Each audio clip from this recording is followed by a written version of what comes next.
Thân chào cả nhà, không nên xem chùa đâu đó. Nhớ đăng ký, like, comment để ủng hộ tin nha. Hẹn bạn cùng phòng ngắm bình minh trên đỉnh núi. Bạn cùng phòng thích chơi khăm nhất đi vệ sinh, nhưng vẫn chưa về. Tôi đã gửi cho cô ấy chia sẻ vị trí, hỏi xem đang làm gì. 5 phút sau, cô ấy trả lời một hình ảnh. Là chính cô ấy. Trong ảnh, cô ấy hoảng sợ, có một lỗ đen ở bên trái trán, đang chảy máu, với một miếng da mèo màu nâu đen trong miệng. Cùng nhau chứ, chơi rất vui đấy. Tôi thấy tin nhắn cô ấy gửi. Phản ứng đầu tiên là không tin. Bạn cùng phòng Trần Mộng Ni bình thường luôn thích đùa với chúng tôi, tìm một số trò đùa. Lần trước phòng ngủ mất điện, cô ấy còn giả làm ma để dọa chúng ta. Nhưng cô ấy thích động vật nhỏ. Tôi đã tận mắt nhìn thấy cô ấy mua xúc xích giam bông cho mèo hoang. Tôi hơi không vui khi xem tin nhắn cô ấy gửi đến. Đừng đùa thế. Kỳ lạ làm người ta khó chịu. Mộng Ni không để ý đến tôi, tự mình tiếp tục gửi đủ loại máu tanh ngược đãi mèo. Hình ảnh có thể so sánh với mì cay của gắc. Tôi chuyển tin nhắn Trần Mộng Ni gửi cho tôi, chuyển tiếp đến nhóm ký túc xá. Trong nhóm lập tức nổ tung. Đặc biệt là Tần Tình nằm trên giường của tôi. Cô ấy luôn yêu mèo. Cô ấy mắng Trần Mộng Ni trong nhóm, bảo sẽ đi tìm cô ấy và rớt cô ấy ngay bây giờ. Trần Mộng Ni vừa gửi mấy cái mỉm cười biểu tình. Tần Tình vốn là tính cách thiếu kiên nhẫn, nhìn thấy những biểu cảm nụ cười chớp chốc này, trực tiếp nổ tung, bỏ điện thoại vào túi rồi đi. Tôi không ngăn được. Khoảng 10 phút sau, cô ấy gửi cho tôi một tin nhắn, nói tới rồi. Tôi vội vàng hỏi cô ta tình huống của Trần Mộng Ni là gì, là một trò đùa kinh tởm như vậy, nhưng cô ta đều không trả lời. Ngay lúc này, bạn cùng phòng Hạ Nhan đi nhặt củi, đột nhiên gửi riêng cho tôi mấy tin nhắn. Tin nhắn của Trần Mộng Ni không phải do cô ta gửi. Tôi vừa thấy một người đàn ông cầm điện thoại di động, chụp ảnh bằng đèn flash. Cậu biết mà, vỏ điện thoại của Trần Mộng Ni rất dễ nhận biết. Tần Tình liên lạc với cậu chưa? Trái tim tôi thắt chặt, linh cảm xấu dâng lên. Nghĩ đến hình ảnh ngược đãi mèo vừa nhận được. Kẻ rớt người biến thái, trước khi thực sự bắt đầu rớt người cho vui, sẽ rớt động vật nhỏ trước. Tôi sẽ kể hết những gì vừa xảy ra cho Hạ Nhan. Lập tức trả lời tôi. Tôi đoán cô ta đã gặp người đàn ông đó. Dù sao, nếu cô ta gửi tin nhắn cho mình một lần nữa, đừng tin. Cảnh giác, có thể là người khác lấy điện thoại của cô ta gửi. Tôi đã báo cảnh sát rồi, đừng lo. Cậu tự chú ý an toàn hơn. Cậu có thể chú ý xung quanh có thứ gì có thể tự vệ không?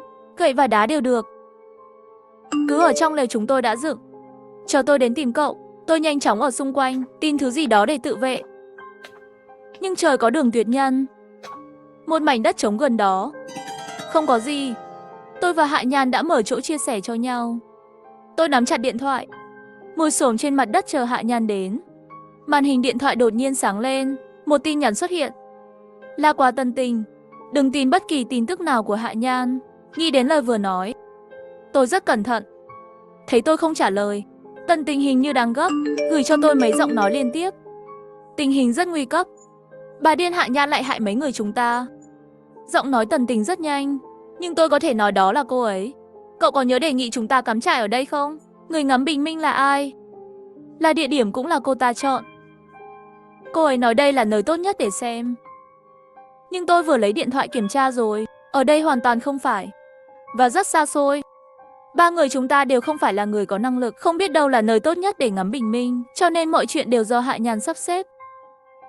Mấy tháng nay tâm trạng của Hạ Nhan không tốt. Bởi vì mùa hè, cô ấy đã cố gắng 1 năm rưỡi mà không trúng tuyển cao học.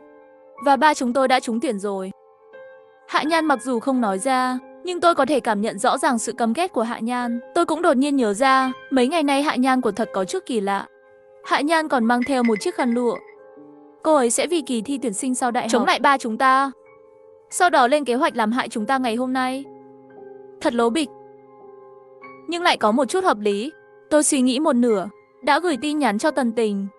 Hạ Nhan nói mình nhìn thấy một người đàn ông cầm điện thoại của Trần Mộng Ni. Ở đâu có người đàn ông nào? Hình ảnh là do Trần Mộng Ni gửi. Trần Mộng Ni ăn mũi tên chưa chín, trúng độc rồi, đầu óc không rõ ràng, không biết là nhìn thấy ảo giác gì. Vừa gửi cho cậu những hình ảnh đó. Những hình ảnh đó, một phần là do Trần Mộng Ni tải xuống trên mạng, một phần là Photoshop. Cậu biết đấy, kỹ thuật Photoshop của Trần Mộng Ni rất tốt. Khi tôi tìm thấy cô ta, trên đầu đã có một lỗ máu lớn. Cô ta nói là bên dưới đập vỡ. Tần Tình đã gửi cho tôi một hình ảnh. Người trong ảnh là Trần Mộng Ni. Đầu cô ta bị thủng một cái lỗ lớn. Cuộc phiêu lưu đang diễn ra. Tôi muốn đưa Trần Mộng Ni xuống núi, sau đó đến đồn cảnh sát báo án. Cậu cũng mau xuống núi. Ở đây rất nguy hiểm. Cân bằng trong lòng tôi đã có chút thiên về tình cảm rồi. Dù sao đi nữa, ra khỏi đây trước là đúng rồi. Tôi nghĩ rồi, vẫn là tự mình gọi 110 để giải thích tình hình cho cảnh sát. Cảnh sát nói, vị trí của chúng tôi ở đây quá xa xôi, nhưng sẽ nhanh chóng ra cảnh sát. Tôi bước nhanh xuống núi. Ve trên cây kêu không ngừng, không có gì tiết lộ một phần lạnh lẽo.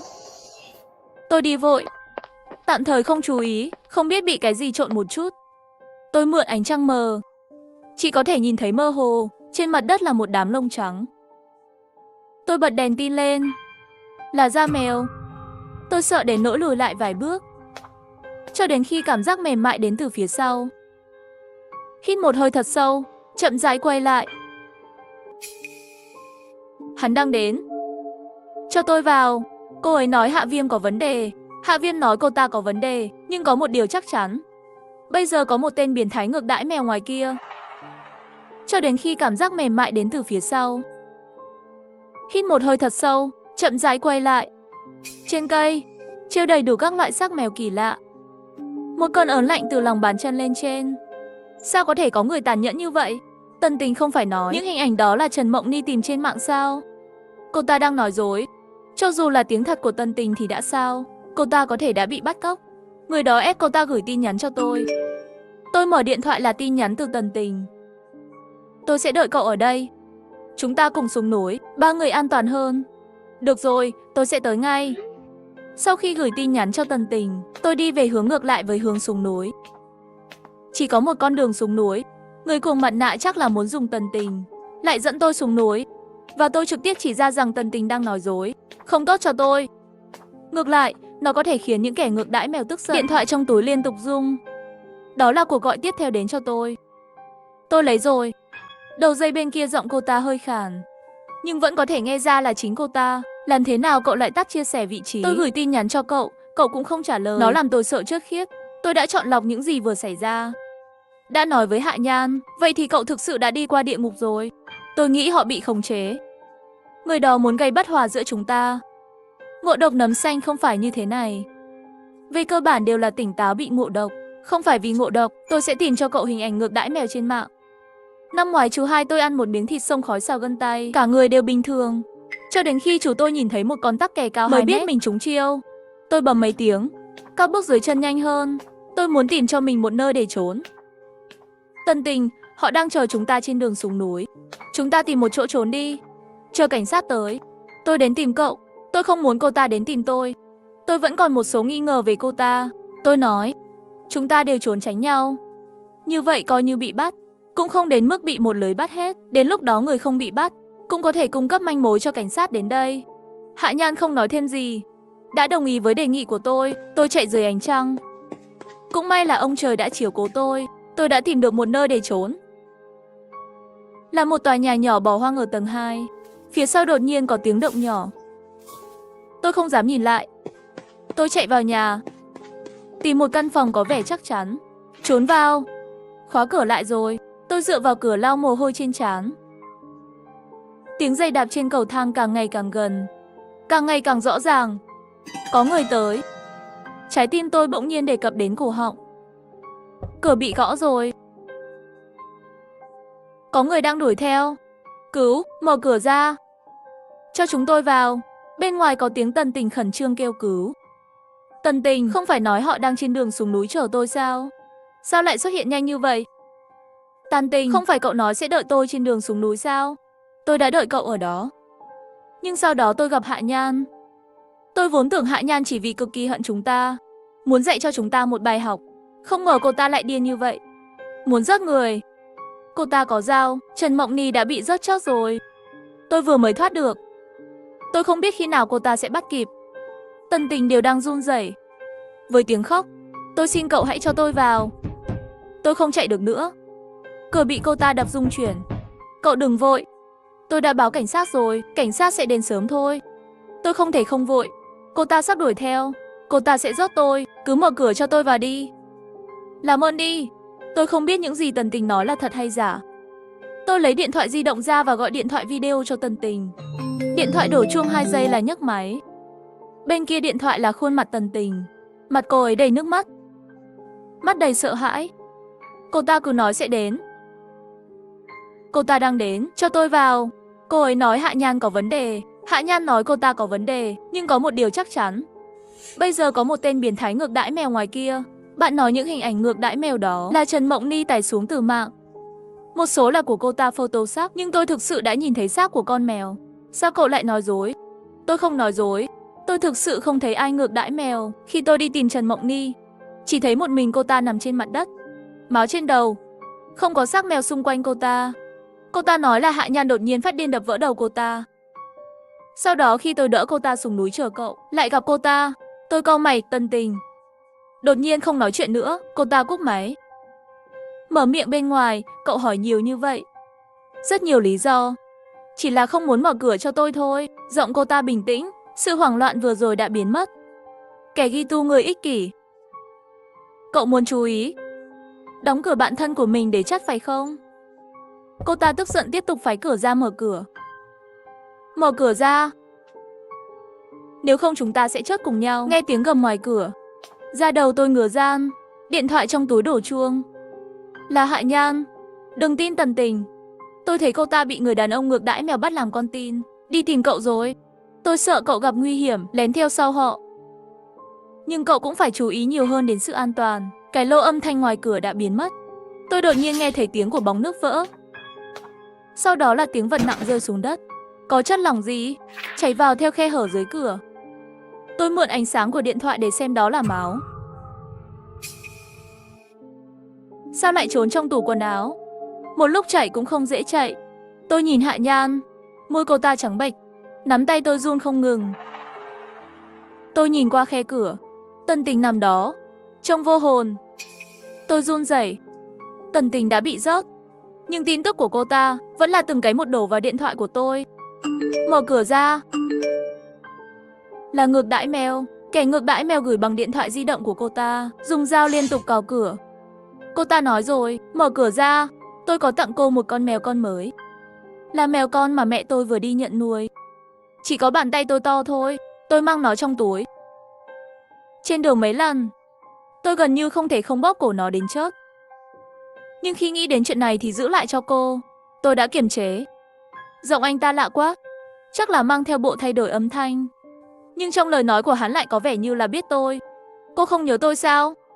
Hắn cười. Nhóm của tôi không phải là cô báo cáo sao? Tôi nhớ tháng trước, tôi vào một nhóm kỳ lạ. Tên nhóm là chia sẻ yêu mèo. Trong nhóm có rất ít người, không ai nói chuyện. Tôi không để ý. Kết quả là vào buổi trưa, trong nhóm có người chia sẻ cách lừa đảo, nhận quyền góp từ những người yêu mèo. Lúc đó tôi rất tức giận, mắng họ trong nhóm. Sau đó trả lại nhóm để báo cáo. Nhưng tôi không trách anh. Cô đã báo cáo tôi. Chắc chắn là không hiểu được niềm vui của việc ngược đãi mèo. Giờ thì mở cửa đi. Tôi sẽ cho cô hiểu. Tôi đã báo cảnh sát rồi. Cảnh sát sắp đến rồi. Hắn đột nhiên ngừng động tác. Ngay khi tôi nghĩ anh ta sợ hãi, hắn mở miệng. Tôi mở không? Không mở cũng không sao. Ý anh ta là sao? Chẳng lẽ là bỏ cuộc rồi? Mắt mèo trên cửa đột nhiên rơi xuống. Một cái móc màu đen thỏ ra khỏi lỗ, đi thẳng đến tay nắm cửa. Tôi lập tức phản ứng lại, nắm lấy cái móc của hắn. Hắn đột nhiên dừng lại. Thì ra còn có một người. Tôi không chạy đến đây để chết. Vậy tôi sẽ giúp anh ta. Hắn nói là Hạ Nhan sao? Tiếng bước chân dần dần biến mất. Tôi thở phào nhẹ nhõm. Lại buồn nữa. Hạ Nhan là vì lo lắng cho tôi nên mới đi theo bọn họ. Tôi nghi ngờ hắn. Tôi muốn hỏi về tình hình của Hạ Nhan, lại sợ điện thoại của cô ta không bật im lặng. Sau khoảng 10 phút, Hạ Nhan gửi cho tin tức đến rồi. Không sao đâu, tôi đã vứt bỏ gã đó rồi. Hắn không biết tôi đã bỏ trốn. Bây giờ vẫn đang tìm tôi ở nơi đó. Tôi không có nhiều thời gian để tìm cậu. Hắn có thể tỉnh lại bất cứ lúc nào. Nhìn thấy Hạ Nhan thoát khỏi nguy hiểm rồi, cuối cùng tôi đã yên tâm. Tôi đã gửi tin nhắn cho Hạ Nhan. Cậu ở đâu? Mở vị trí, tôi cũng đi tìm cậu. Chờ đợi lãng phí thời gian. Hạ Nhan không trả lời tôi. Quên đi. Đi ra ngoài trước đã. Ở đây không còn an toàn nữa. Tôi vừa mở cửa, Hạ Nhan liền chui vào. Cô ta khóa cửa lại. Tôi chỉ muốn nói chuyện. Cô ta liền đưa tay che miệng tôi. Cô ta giơ một ngón tay ra, một cử chỉ tay. Thích ứng với tôi đừng nói chuyện. Sau đó cô ta vểnh tai lên. Hãy lắng nghe âm thanh bên ngoài. Meo meo. Meo meo trong đêm tối yên tĩnh. Hai tiếng mèo kêu nhỏ này đặc biệt rõ ràng. Trái tim tôi nâng lên. Con mèo này là ai mang tới? Rõ ràng kẻ ngược đãi mèo ở gần đó. Lần sau kéo tay tôi, đẩy tôi vào tủ quần áo. Lập tức cô ta cũng lập tức chen vào. Hạ Nhan nắm lấy tay tôi. Một lời xin lỗi. Tôi tưởng tôi đã bỏ rơi cô ta, không ngờ cô ta lại đi theo tôi. Xin lỗi vì bộ não vừa sợ hãi. Lúc này có chút tỉnh lại rồi. Tại sao lại trốn trong tủ quần áo? Một lúc chạy cũng không dễ chạy. Tôi nhìn cô ta một chút, môi trắng bạch. Nắm tay tôi run không ngừng. Nó sợ. Nhưng ngay cả khi cô ta sợ hãi, cũng là một lần lại một lần nhắc nhở tôi nguy hiểm. Tôi có chút cảm động, nắm tay Hạ Nhan. Không sao đâu, nói gì xin lỗi. Người tốt lành chúng ta có thiên tướng riêng. Và tôi vừa gọi cảnh sát một lần nữa, cố tình nói tình hình nghiêm trọng hơn một chút. Cảnh sát sẽ đến sớm thôi. Nghe tôi nói, bàn tay cô ta nắm lấy tôi còn run hơn nữa. Tôi đến gần cô ta, một mùi máu bay vào khoang mũi. Cô ta bị thương, nghiêm trọng không? Hạ Nhan lắc đầu không. Điện thoại trong túi đột nhiên sáng lên.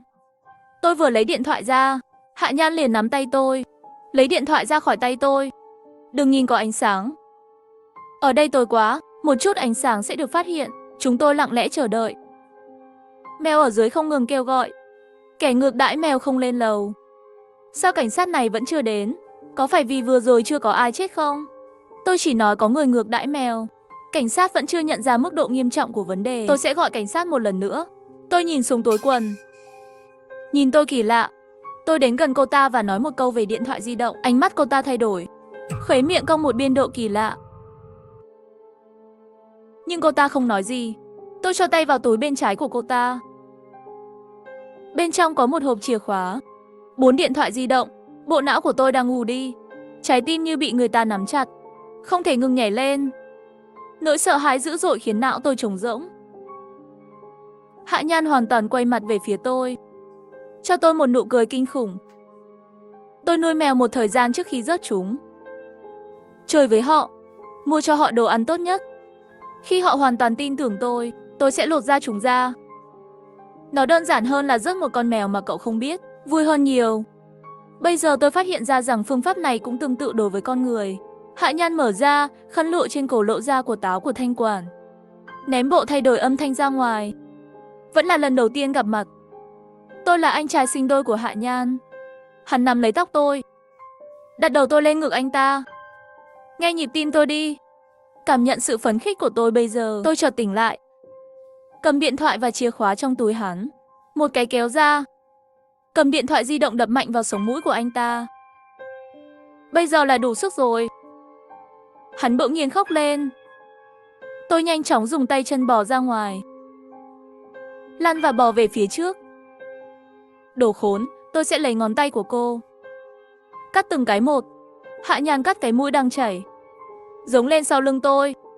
Cũng đuổi theo. Chú mèo con ở dưới lầu làm nó vấp ngã. Cho tôi một chút thời gian. Tôi liều mạng chạy về phía trước, cũng không quan tâm hướng. Trong rừng tối lắm. Tôi không biết mình đã đi đâu. Thẳng tắp va vào một cái gỗ cứng. Một chiếc xe. Trong lòng tôi vui mừng. Không có lối thoát.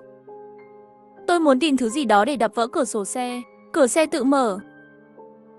Lúc này tôi mới phát hiện cửa sổ xe đã sớm bị vỡ rồi. Trần Mộng Ni đầu đầy máu ngồi bên trong. Hắn còn sống. Mặc dù tôi nghi ngờ, nhưng tình hình hiện tại rõ ràng là không thích hợp để hỏi thêm bất cứ điều gì. Tôi lập tức nhảy vào xe, ngồi vào ghế lái. Không có chìa khóa, Trần Mộng Ni vô lực nói một câu.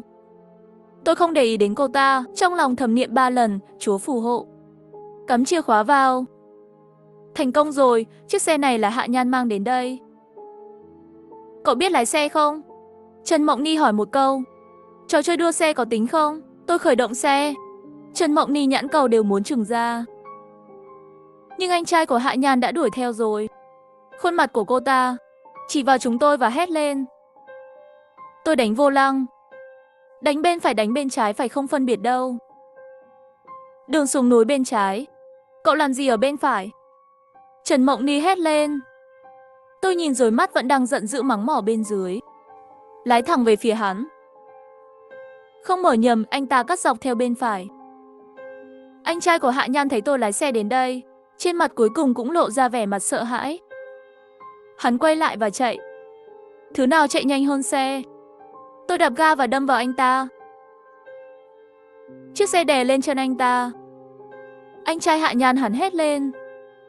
Miệng vẫn cứng. Tôi sẽ kiện cô. Cô trở vào tù đi. Tôi ngược đãi mèo cũng không phạm pháp. Chính cô đã làm hại mọi người.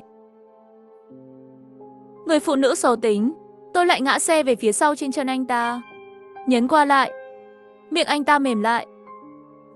Nước mắt chảy nước mũi trên mặt. Cầu xin tôi tha thứ. Tôi bị điếc. Phải mất thêm vài lần nữa để lái xe đi. Trần Mộng Ni vẻ mặt ngạc nhiên nhìn tôi.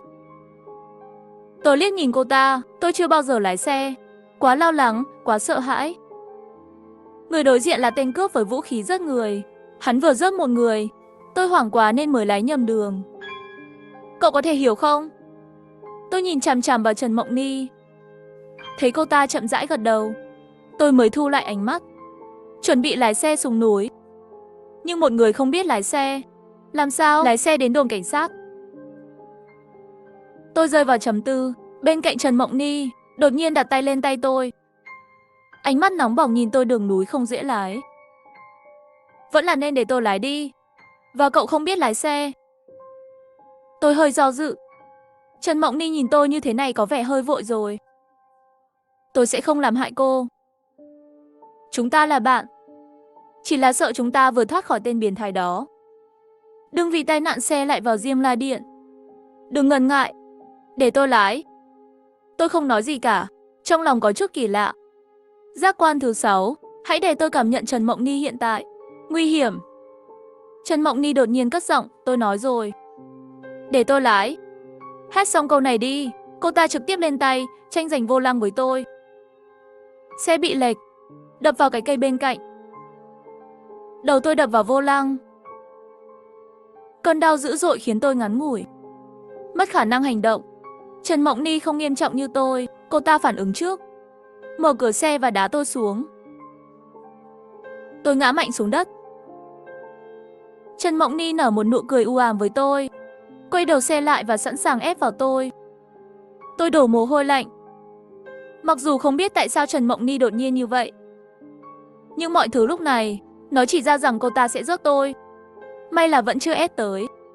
Bị cảnh sát bật đèn tin mắng. Cậu làm gì thế? Mấy tên cảnh sát chạy tới. Trần Mộng Ni lái xe chạy về phía trước. Bị cảnh sát tiếp theo chặn lại giữa núi. Tôi bị đưa về đồn cảnh sát. Chuyện xảy ra tối nay. Tất cả đã báo cảnh sát. Các người thật can đảm. Nơi xa xôi như vậy cũng dám đi. Không chút nghi ngờ nào. Cô về nghỉ ngơi đi. Đừng đi, mấy ngày nữa sẽ tìm cô. Cảnh sát đưa tôi về trường. Tôi nhìn thấy Hạ Nhan thật sự vào ngày thứ 3. Cả người đều tiều tụy một vòng. Lúc quay lại cứ xin lỗi tôi. Anh trai tôi từ nhỏ trong lòng không bình thường. Khi áp lực cao, thường bắt mèo hoang trên đường về chơi. Nói có thể giảm áp lực. Bố mẹ tôi không quan tâm. Thậm chí còn giúp anh ta đi khắp nơi nhận nuôi mèo. Thủ đoạn của anh trai tôi cũng càng ngày càng tàn nhẫn. Ngọn núi đó là nơi anh trai tôi thường đến. Hắn thích đem xác mèo con bị rớt đống ở đó. Sau đó cậu đã báo cáo nhóm của anh ta. Những gì anh ta làm cũng bị hàng xóm biết. Có người đăng ảnh lên mạng. Không ai muốn nhận nuôi mèo cho chúng tôi nữa. Không có mèo, anh ấy cãi nhau ở nhà cả ngày. Đập đồ. Sau này tình cờ biết cậu là bạn học của tôi. Muốn trả thù cậu. Hắn nhốt tôi ở nhà và tự mặc quần áo cho tôi. Lừa các cậu lên núi ngắm bình minh. Bố mẹ tôi nghĩ anh trai tôi sẽ đánh các cậu. Không ngờ hắn lại có thể như vậy. Nước mắt của cô ấy tuôn trào, chỉ muốn quỳ xuống với tôi. Tôi nghĩ rồi, yên lặng thở dài trong lòng. Lấy cho cô ta một cái khăn giấy. Trên quầy hàng có một người anh trai và cha mẹ như vậy. Cô ta cũng là một nạn nhân. Cảnh sát Trần phụ trách vụ án này đã liên lạc với tôi. Tôi đã đến đồn cảnh sát. Nói cho tôi biết bắt đầu điện thoại di động của Trần Mộng Ni gửi cho tôi. Hình ảnh mèo mặc dù là do anh trai gửi, nhưng không phải anh ta chụp. Trong điện thoại của Trần Mộng Ni vốn có. Cô ta tự chụp. Hắn biết là sớm muộn gì tôi cũng sẽ biết. Hắn muốn giết tôi. Cũng là sợ tôi nói ra chuyện này. Hắn rất sợ chuyện ngược đãi mèo, hướng dẫn cho nhà trường. Cô ta nghĩ dù sao cũng chớt rồi. Khi tôi chớt, sẽ không ai biết cô ta ngược đãi mèo. Cũng sẽ không nói ra ngoài, cô ta là một nạn nhân đơn giản. Chuyện ngược đãi mèo này coi như cảnh sát biết rồi. Nhiều nhất cũng chỉ trích và giáo dục cô ta một chút. Thảo nào những hình ảnh lúc đầu có mẫu điện thoại di động và hình mờ của các ngày khác nhau. Nếu là do anh trai cô ta chụp ở phía dưới, chắc chỉ có hình mờ của ngày hôm đó. Cho dù là Hạ Nhan, anh trai cô ta lấy điện thoại di động của cô ta gửi qua, mẫu điện thoại của hình mờ cũng sẽ không phải của Trần Mộng Ni. Anh trai của Hạ Nhan dùng đá đập ngất Trần Mộng Ni trước. Sau đó Tần Tình đến tìm hắn lại đâm Tần Tình bằng dao. Bố cô ấy gửi cho tôi những tin nhắn đó. Khi ở trong túp lều trong rừng, cũng là hắn ép Tần Tình lừa tôi mở cửa. Cảnh sát Trần còn nói với tôi, đêm đó họ nhận được cuộc gọi của tôi. Nhưng không lâu sau đó, có người tự xưng là bạn của tôi muốn hủy báo cảnh sát, nói là hiểu lầm.